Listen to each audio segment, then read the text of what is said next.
Faisons un tour au kiosque de Moussa. Ce matin, Lamine Sanogo et ses invités ouvrent le débat sur la relation entraîneur-président de club. Retrouvons-la chez Moussa, cette kiosque à café, pour justement comprendre. C'est des relations professionnelles, parce que l'entraîneur est un professionnel, le président du club a besoin de lui pour son service, donc la relation qu'il est doit être de façon professionnelle. En ce moment, c'est que si le président estime que lui peut faire les classements à la place de l'entraîneur, pourquoi est-ce qu'il a laissé l'entraîneur? Un président digne de ce nom ne doit pas se mêler des choix de son entraîneur. Tu vois, Serge qui est un entraîneur. Si moi je suis président du club, que je sais que Serge est un entraîneur, c'est parce que je sais qu'il est capable d'entraîner mon club, que je lui fais confiance. Donc je le laisse libre choix. Même le jour où il ne me produit pas de résultats conséquents, je suis libre maintenant de l'appeler pour dire bon tiens, moi je t'ai fait confiance et jusque là je ne suis pas satisfait de ton résultat, donc je le limoge. Soro, voilà.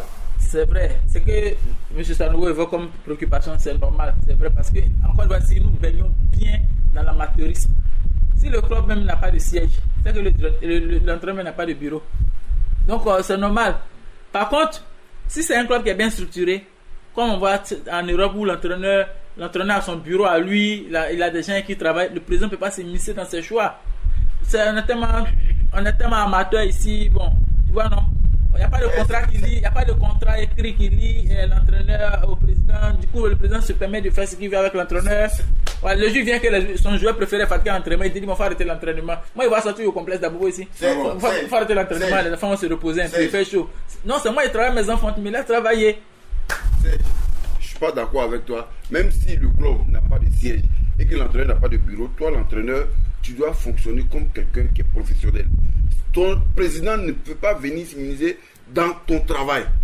Vos relations, c'est des relations, comme Soro l'a dit, strictement professionnelles. Est-ce que voilà. Le contrat je vais me comporter comme un professionnel. Écoute-moi, oui. C'est parce que le contrat qui les lie ne sont pas professionnels qu'au chambrou là, les présidents descendent jusqu'à leur crier là-dessus. Ce gamin là, il fourrait, il attend qu'on peut le mettre dehors. C'est quel entraîneur? C'est parce qu'il n'y a pas écrit. C'est quel président qui est descendu et qui allait crier pour dire ce gamin là, et il ne fout rien, il faut le mettre dehors. Tu peux donner le nom d'un président. Ça prouve que tu ne pratiques pas trop le stade. Hein. Ah bon? Oui. Donc l'entraîneur est là et parce le président lui descend et dit bon, ce gamin. Je ne dis pas si l'Afrique dit, il ne veut pas parler d'Afrique. Tu sais très bien que l'Afrique veut être coutumier de se faire. Ah bon? Non, tu dis des choses graves. Ce que tu as dit, c'est grave. C'est quel président de l'Africa qui est descendu sur le terrain pour dire que tel joueur ne joue pas, il faut le mettre dehors? Il faut assister à une scène au championnat. Bailly a demandé un remplacement. Bailly a demandé un remplacement, les gars. Quand ça? C'était lors de quel match? Parce qu'il ne faut pas dire des choses qui ne sont pas vraies. À l'Africa, on ne le fait pas. À l'Africa, c'est quand même Bailly, même si c'est les présidents.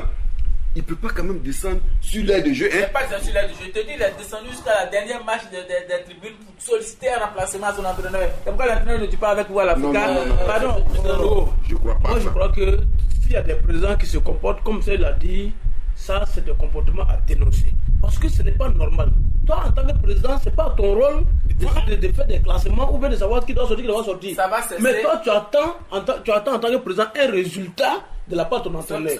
Si le résultat n'est pas bon, tu as le libre choix de limoger. Ça va cesser. Si, dans nos clubs ici, entre le président et l'entraîneur, il y a un directeur sportif. Il n'y a pas de directeur sportif en Côte d'Ivoire. À l'Afrique, tu demandes le directeur sportif. À la SEC, il y en a? Oui, parce que c'est un directeur sportif. Ah, mais s'il n'y a pas de directeur sportif en Côte d'Ivoire? Chez nous, là, le maître. Oui, est-ce que je dis? Nos clubs sont mal structurés. À part la SEC qui a toutes ces commodités, il n'y a pas un club qui a un directeur sportif. Alors, toi aussi. Tu as pratiqué tous les clubs là. L'Afrique a un président. L'Afrique a des choses sur la personne de l'ancien joueur qui a joué un peu. Voilà, Boli Messi. C'est ça, c'est non, c'est pas béguer. Après, c'est une information qu'on te donne. Chez nous, c'est Baki qui est l'intermédiaire entre. C'est ce que tu dois comprendre. Tous les clubs ivoiriens. Comment? Tu connais le nom du directeur sportif de Sol FC? Non, tu connais pas. Tu connais c'est le tic au tac du président entraîneur. Il n'y a pas de personne intermédiaire. Toi, tu ne pratiques pas les stades. Moi, je vais toujours sur les stades. Ah, ok. Merci à vous, messieurs, et nous prenons la direction de l'espace Foot Inter à présent avec l'actualité des clubs, mais aussi des joueurs. Commençons par l'attaquant de l'Ajax Amsterdam, Sébastien Haller, qui évolue dans le championnat hollandais. L'ancien avant-centre de West Ham United en Angleterre fait déjà parler sa puissance et la poudre tant en championnat qu'en Ligue des Champions. Dans l'épreuve reine sur le vieux continent, c'est-à-dire la Ligue des Champions, le footballeur de 27 ans, grâce donc à ses performances, est devenu le premier joueur depuis Marco van Basten a marqué 4 buts pour le premier match de sa carrière. Il a été désigné à l'occasion meilleur joueur de la semaine devant Robert Lewandowski du Bayern de Munich, qui lui a inscrit donc 2 buts lors du 3-0 face à l'équipe de FC Barcelone. Jude Bellingham du Borussia Dortmund, lui aussi buteur face à l'équipe de Beşiktaş, 2-1 pour son équipe. Et Christopher Nkunku du RB Leipzig, auteur d'un triplé sur le terrain de Manchester City lors de la défaite de son équipe, 6-3. Aussi en compétition au plan local, Sébastien Haller est déjà décisif. Il est désormais auteur de 5 buts et 2 passes décisives en 6 matchs après son doublé mercredi. C'était face à l'équipe du PSV Eindhoven en quart de finale de la Coupe des Pays-Bas. Il est arrivé à l'Ajax pour 759 millions 32 500 francs CFA. Autre joueur ivoirien, celui-là, Jouma Saïd, n'est plus donc joueur libre. Depuis hier, l'ancien milieu offensif des éléphants s'est trouvé un point de chute. Il a déposé ses valises à Oman, un pays de la péninsule d'Arabie Saoudite. Jouma Saïd s'est engagé hier mardi 21 septembre avec la formation d'Al Nada. L'international ivoirien de 29 ans va porter le numéro 45. Il a quitté donc le Koweït Sporting Club en juin dernier. Jouma Saïd connaît très bien ce club saoudien d'Al Nada pour y avoir déjà évolué pendant 2 ans, c'est-à-dire de 2014 à 2016. Dans les championnats européens, commençons par la France avec la 7e journée de la Ligue 1. Paris joue aujourd'hui, l'adversaire se nomme Metz. Il est donc classé 20e après 6 journées de compétition. Le PSG, pour sa part, est premier avec 18 points. C'est le 80e match entre les deux équipes depuis 1971. Le Paris Saint-Germain avait, lors du dernier choc entre les deux, remporté la victoire 3-1. C'était à la faveur de la 34e journée de la Ligue 1 pour ce match. Voici les hommes que Mauricio Pochettino pourrait donc aligner d'entrée. Donnarumma, le portier italien, venu donc prêter main forte à cette équipe du PSG. Marquinhos, le défenseur brésilien. Mendes, Diallo, Hakim, le Marocain, Gay, Ariel Di Maria, Paredes, Neymar, Mauro Icardi et Kylian Mbappé. Comme on le constate, le grand absent pourrait être Léo Messi, qui pourrait justement ne pas jouer ce soir. Un autre match à suivre dans cette 7e journée en France, c'est l'équipe de Marseille, 2e au classement avec 13 points, qui se déplace sur l'équipe d'Angers, 4e avec 11 points. C'est la 59e fois que les deux équipes se rencontrent. Et déjà l'an dernier, l'équipe de Marseille avait dominé Angers en championnat lors de la 37e journée, 3-2. En Espagne, je vous le disais en titre, il se nomme Ramadel Falcao, le Colombien renaît de ses cendres. Il a encore frappé hier pour justement cette rencontre. C'était donc face à l'Athletic Bilbao. Le sociétaire de Rayo Vallecano a permis à son équipe de pouvoir l'emporter. Buteur dans le temps additionnel 90+5. Ramadel Falcao, le Colombien âgé aujourd'hui de 35 ans, renaît de ses cendres et est encore bon pour le service. Pour le compte de cette 6e journée de la Liga espagnole, le Real Madrid joue aujourd'hui. Une équipe de Madrid qui pour l'instant se comporte bien dans le championnat. Ce sera face à Mallorca, sa bête noire. Mais attention, le Real Madrid pour l'instant se comporte bien. Les merengues sont 2e de ce championnat avec 13 points contre 14 pour l'équipe de l'Atlético Madrid qui est leader avec 14 points. Le Real, aujourd'hui, c'est un match important face à Mallorca, classé 10e, 8 points dans ce championnat. L'équipe du Real Madrid peut se frotter les mains puisque les deux buteurs de ce championnat espagnol sont sociétaires du Real de Madrid. Karim Benzema, auteur de 6 buts en 5 matchs, et Vinicius Junior a marqué 5 fois en 5 rencontres, comme quoi l'équipe du Real de Madrid peut justement se déplacer aisément sur l'adversaire du jour. En Angleterre, l'on parle de Cup avec justement le 3e tour à suivre aujourd'hui, un show bouillant.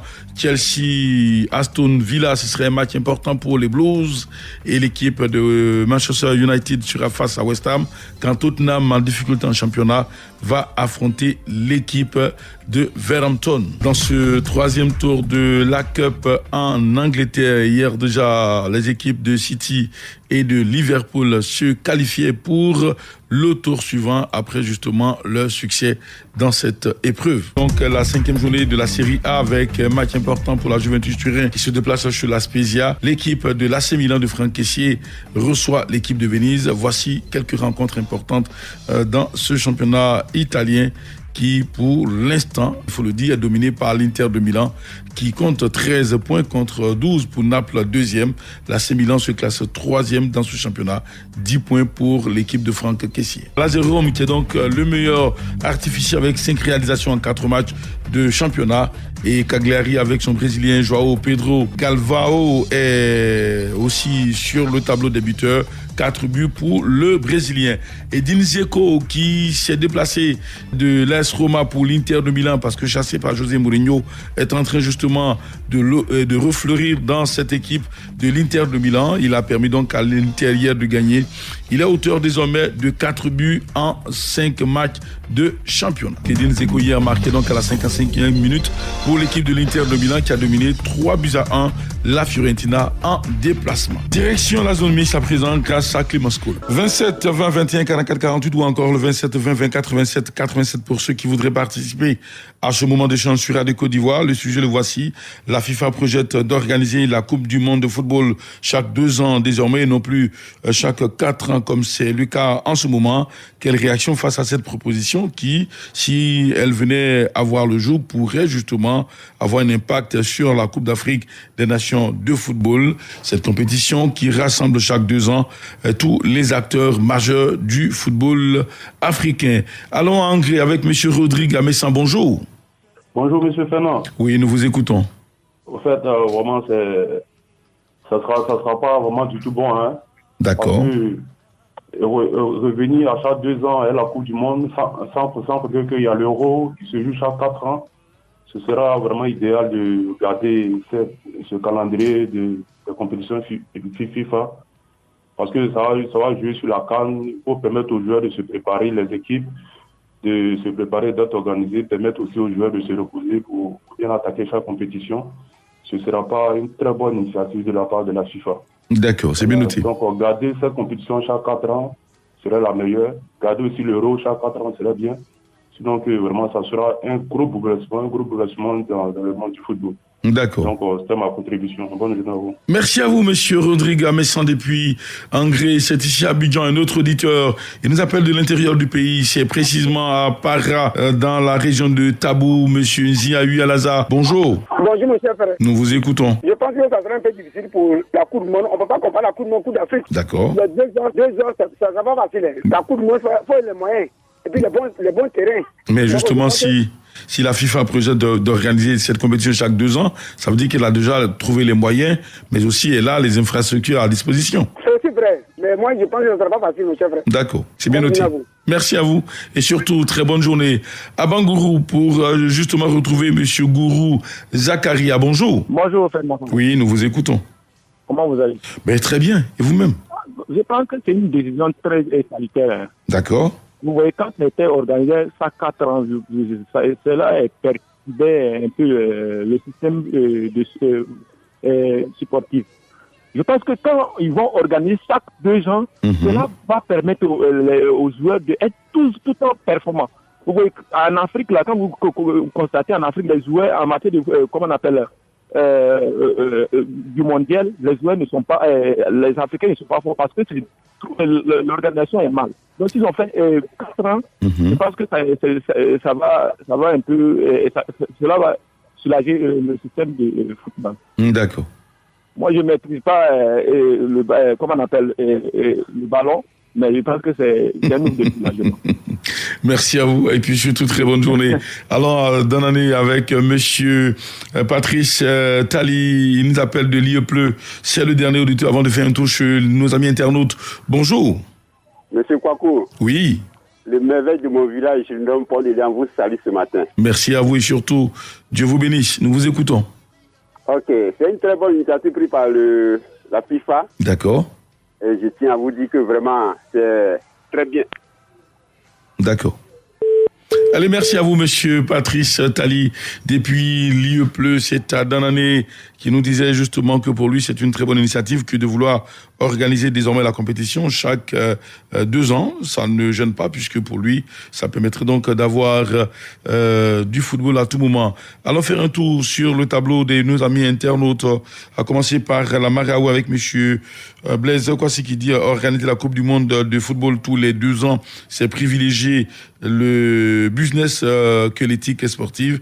Et pourquoi vouloir donc organiser la CAN tous les 4 ans? Il est fort à craindre que cela n'ait un impact négatif sur la Coupe d'Afrique en tant qu'activité, qu'attractivité et popularité. Merci. C'est donc en termes d'attractivité, de popularité. Merci à vous, monsieur Blaise Kwasi, depuis donc la Maraoué. Un autre internaute, monsieur Eumantano, dit ceci, lui qui nous écrit donc depuis Yopougon à Diopo Doumé dans la commune de Songon.